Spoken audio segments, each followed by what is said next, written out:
Assalamualaikum warahmatullahi wabarakatuh. Nama saya Dede Safri. Saya akan menjelaskan cara kerja sistem pengisian konvensional. Pada cara kerja sistem pengisian, yang pertama adalah saat kunci kontak on dan mesin masih mati.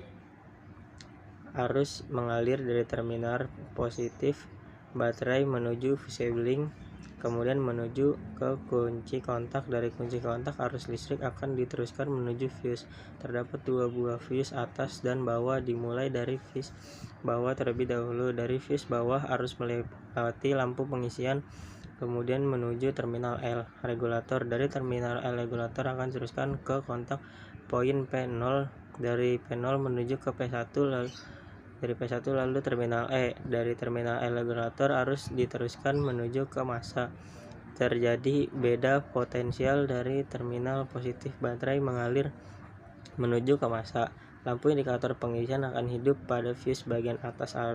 Arus akan mengalir menuju ke terminal IG regulator. Dari terminal IG, arus listrik akan diteruskan menuju ke kontak poin PL1 lalu dilanjutkan ke PL0. Dari terminal FR regulator, arus listrik akan dilanjutkan menuju terminal F regulator, selanjutnya menuju ke sikat atau brush positif, lalu dilanjutkan menuju ke rotor coil atau kumparan rotor. Dari kumparan rotor coil menuju ke sikat negatif, selanjutnya terminal E regulator dan menuju ke massa. Rotor coil akan menjadi magnet dikarenakan sebuah kumparan. Apabila dialiri arus listrik pada kumparan tersebut akan menjadi magnet, sehingga ketika kunci kontak on dan mesin belum hidup, yang terjadi adalah lampu indikator pengisian nyala serta rotor coil sudah terdapat kemagnetan. Cara kerja sistem pengisian yang kedua adalah saat mesin sudah hidup dan putarannya masih rendah. Ketika mesin sudah hidup, maka rotor coil akan ikut berputar dikarenakan puli pada alternator yang terhubung dengan rotor coil terhubung juga dengan puli yang ada pada poros engkol, sehingga ketika puli poros engkol berputar, rotor coil juga akan ikut berputar.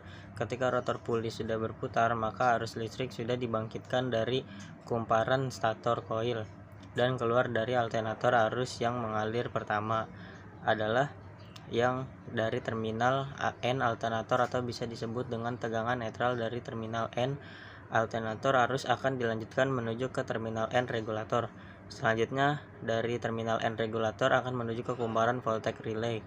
Dari kumparan voltage relay diteruskan menuju terminal E regulator. Dari terminal E regulator dilanjutkan menuju ke massa. Kumparan voltage akan menjadi magnet, maka kontak poin P0 ini akan tertarik sehingga menuju atau menempel dengan P2. Bisa diperhatikan pada kontak P0 yang awalnya menempel dengan P1 sekarang sudah menempel dengan P2 akibat adanya kemagnetan pada voltage relay. Selain arus yang keluar dari terminal N alternator, arus juga sudah mulai keluar dari terminal B alternator, di mana arus ini adalah arus DC karena yang keluar dari stator coil sudah dirubah oleh dioda dari awalnya AC menjadi DC. Arus dari terminal B alternator dilanjutkan menuju terminal E regulator. Dari terminal E regulator menuju ke kontak poin P2. Ketika kondisi seperti ini, maka lampu pengisian mati. Bisa dikatakan apabila mesin sudah hidup, maka lampu indikator pengisian ini harus segera mati. Selain arus B yang menuju ke kontak P2, terminal B ini juga yang digunakan untuk melakukan proses pengisian pada baterai dan digunakan juga pada beban atau komponen-komponen kelistrikan yang ada pada kendaraan. Arus yang keluar dari titik P setelah dari kontak poin P2 akan menuju ke kontak poin P0.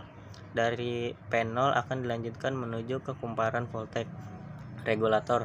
Dari kumparan voltage regulator menuju ke terminal E regulator, selanjutnya ke massa. Aliran arus yang dari terminal B yang menuju ke voltage regulator dan berakhir di massa akan membuat kemagnetan pada voltage regulator. Kemagnetan pada voltage regulator akan menyebabkan PL0 ini bisa posisinya tetap menempel dengan P1, bisa mengambang, bisa jadi berhubungan dengan PL2 tergantung dari kemagnetan yang ada pada voltage regulator ketika putaran masih rendah. ketika arus keluar dari terminal B kecil. Kemagnetan pada voltage regulator juga masih kecil, belum mampu menarik kontak poin PL0 menuju ke tengah maupun PL2, sehingga PL0 masih terhubung dengan PL1. Aliran arusnya adalah dari terminal B alternator menuju ke kunci kontak. Fuse atas terminal IC di regulator, kontak poin PL1, kontak poin PL0, terminal F regulator, terminal F kumparan rotor, dan menuju ke massa. Dapat diperhatikan arus yang dari terminal B alternator menuju ke rotor coil berakhir di massa, tidak melewati hambatan sama sekali, sehingga arus yang menuju ke rotor coil besar. Otomatis medan magnet yang dibangkitkan pada rotor coil juga ikut besar, sehingga ketika putaran rendah PL0 masih menempel dengan PL1 dengan arus yang masuk ke rotor coil besar. Cara kerja sistem pengisian saat putaran sedang. Ketika putaran sedang, berarti arus yang keluar dari B alternator dan menuju ke kumparan voltage regulator juga semakin besar. Akibat dari hal tersebut, maka kemagnetan pada voltage regulator dapat menarik kontak PL0 yang bisa diamati kontak PL0 posisinya sudah tidak menempel dengan PL1 tapi posisinya di tengah-tengah karena putarannya sedang. Ketika kontak PL0 di tengah, maka aliran arus yang awalnya dari PL1 menuju ke PL0 dan rotor coil serta massa terputus, dialihkan menuju ke resistor menuju terminal F dan berakhir ke massa. Akibat dari arus yang masuk ke rotor coil sudah diberikan hambatan atau melewati hambatan, maka arus listrik yang menuju ke rotor coil menjadi berkurang. Berkurangnya arus listrik tersebut maka akan menyebabkan medan magnet yang dibangkitkan pun juga akan berkurang. Output dari terminal B agak dikurangi ketika putarannya sudah sedang. Cara kerja yang ketiga saat sistem pengisian putaran tinggi. Ketika putaran tinggi sama dengan putaran sedang, namun arus yang keluar dari B otomatis juga akan semakin besar. Ketika arus yang keluar dari terminal B besar, maka kemagnetan pada voltage regulator ini juga semakin besar. Ketika kemagnetannya besar, bisa kita perhatikan pada kontak PL0 awalnya mengambang akan berubah menjadi menyatu dengan PL2. Akibat PL0 menyatu dengan PL2, maka arus listrik yang awalnya masuk ke rotor pun berhenti dan dialihkan menuju langsung ke massa, sehingga pada saat putaran tinggi arus yang keluar dari B alternator langsung dibuang menuju ke massa tanpa melewati rotor coil. Kenapa hal tersebut dilakukan pada kontak yang sebelahnya? Yang sebelah kiri bawah terlihat teori dasarnya ada 3 cara untuk memperbesar medan magnet. Yang pertama, membuat inti besi pada kumparan, yang kedua menambah jumlah kumparan, dan yang ketiga adalah memperbesar arus yang mengalir pada kumparan. Konsep itu digunakan pada cara kerja sistem pengisian. Apabila putaran masih rendah, maka arus yang keluar dari B masih kecil. Ketika putaran sedang, arus yang dikeluarkan dari B sudah mulai besar, dan ketika putaran tinggi arus yang keluar dari B ini juga tinggi. Apabila tidak ada proses pembatasan arus listrik yang keluar, maka bisa terjadi proses overcharge atau terjadi pengisian yang berlebihan dan bisa merusak baterai. Oleh karena itu, putaran rendah maupun putaran sedang serta putaran tinggi arus yang keluar dari B harus konstan. Untuk bisa keluar arusnya secara konstan, maka yang diatur adalah kemagnetan pada rotor coil. Ketika putaran tinggi berarti rotor coil kemagnetannya harus dihilangkan. Ketika putaran sedang, maka arus yang menuju ke rotor coil dikurangi, dan ketika kecepatan rendah maka arus listrik yang menuju ke rotor coil diperbesar. Hal tersebut supaya arus yang keluar dari terminal B dapat konstan. Selanjutnya saya akan menjelaskan cara kerja dari IC regulator tipe elektronik ketika kunci kontak posisi on dan ketika mesin menyala.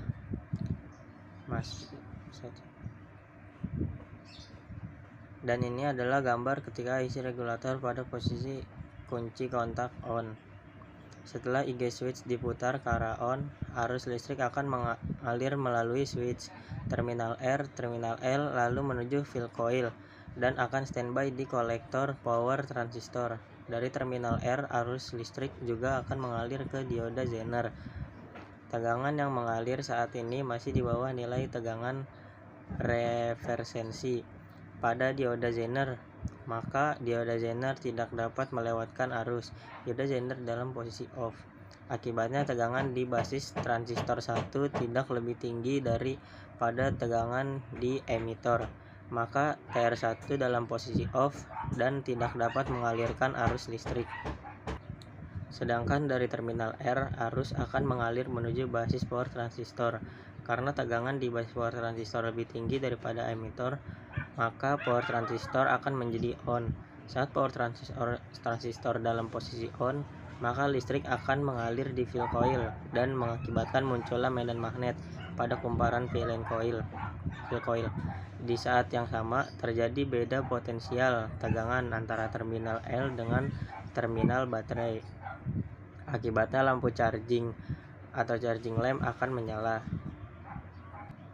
Ignition switch start. Saat kunci kontak diputar ke arah start dan mesin mulai hidup, hal ini akan mengakibatkan rotor alternator berputar, yang akibatnya juga akan membuat medan magnet di fill coil ikut berputar. Medan magnet dari fill coil ini akan mengenai kumparan pada stator coil. Prinsip elektromagnet akan terjadi, yaitu magnet yang digerakkan pada sebuah kumparan akan menghasilkan tegangan listrik. Tegangan yang dibangkitkan dari proses ini berupa tegangan AC. Tegangan AC yang muncul di stator coil akan diubah oleh receiver menjadi tegangan searah. Tegangan yang sudah disearahkan oleh dioda ini kemudian dialirkan menuju ke fill coil, lalu masuk ke dalam power transistor dan kembali ke ground. Selain menuju ke fill coil, tegangan dari stator coil juga akan mengalir menuju terminal L alternator dan juga menuju ke arah dioda Zener berada. Ketika tegangan mengalir ke terminal L, maka lampu charging atau charging lamp akan menjadi off akibat tidak ada beda tegangan antara IG switch dengan terminal L. Seiring putaran mesin dan berjalannya waktu, tegangan yang dihasilkan oleh stator coil akan mengalami peningkatan tegangan. Akibatnya, tegangan ini akan menembus batas tegangan referensi dioda Zener yang akan membuat dioda Zener menjadi on. Saat dioda Zener on, maka tegangan pada basis TR1 akan lebih tinggi dari tegangan emitor. Akibatnya TR1 menjadi on dan arus listrik akan mengalir dari kolektor ke emitor TR1 menuju ground. Kondisi ini akan mengakibatkan tegangan basis pada power transistor akan menjadi berkurang sehingga drop dan menyebabkan kondisi power transistor yang sebelumnya on menjadi off. Efek power transistor yang off akan membuat kemagnetan pada fill coil menghilang. Di saat kemagnetan pada fill coil hilang, maka tegangan yang dihasilkan oleh stator coil juga akan menurun. Hal ini juga akan berimbas pada menurunnya tegangan yang masuk ke dalam dioda Zener. Ketika tegangan yang masuk ke dalam dioda Zener lebih kecil dari tegangan referensi dioda, maka saat itu pula dioda Zener akan menjadi off dan membuat tegangan basis pada TR1 menjadi off. Saat TR1 menjadi off, maka tegangan basis pada power transistor akan kembali naik dan membuat power transistor kembali on, sehingga fill coil akan kembali menghasilkan medan magnet dan stator kembali menghasilkan tegangan.